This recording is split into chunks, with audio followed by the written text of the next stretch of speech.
Jonga tegdi shu ish. Kundan kunga sog'ligim ham yomonlashyapti, kechqurunlari ham uxlay olmayapman. To'g'ri, men ham kechqurungacha holsizlanib, sog'ligim yomonlashyapti. Nimaga bunaqa o'tiribsizlar? Shundoq ham jadvaldan orqada qolyapmiz. Ishni barvaqt tugatib, erta ketib qolyapsizlar.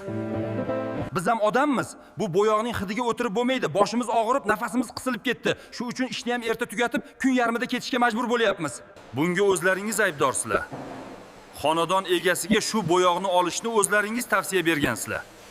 Biz bir necha yildan beri shu bo'yoq bilan ishlab kelamiz. Ustaka, hozir zamon rivojlangan, yangi va har tomonlama yaxshi yechimlar bor. Mana Silkot Viabella bu suv asosli ekologik toza komponentlardan tayyorlanadi. Bu bo'yoqda eski alkid bo'yoqlarga o'xshagan, sog'liq uchun xavfli, nerv sistemasi va oshqozon uchun zararli hamda allergiyani qo'zg'atuvchi hidlar yo'q. Bu bo'yoq xonadon egalari va ayniqsa bolalar uchun xavfsiz. Undan tashqari qo'shimcha ustunliklari ham bor. Yonmaydi, kuchli adgeziyaga ega, ya'ni sirtga mustahkam yopishadi, surtilishi oson va yoqimli, silliq qoplama hosil qiladi va valik izi ham qolmaydi. Bu bo'yoq devor, yog'och, metall, plastik hamda kafel yuzalariga ham bemalol mos keladi. Bu bo'yoqni qayerdan olsam bo'ladi? Viabellani o'zingizga yaqin bo'lgan qurilish materiallari do'konlaridan so'rang. Agar do'konda bo'lmasa, sotuvchidan buyurtma asosida olib kelishini ayting.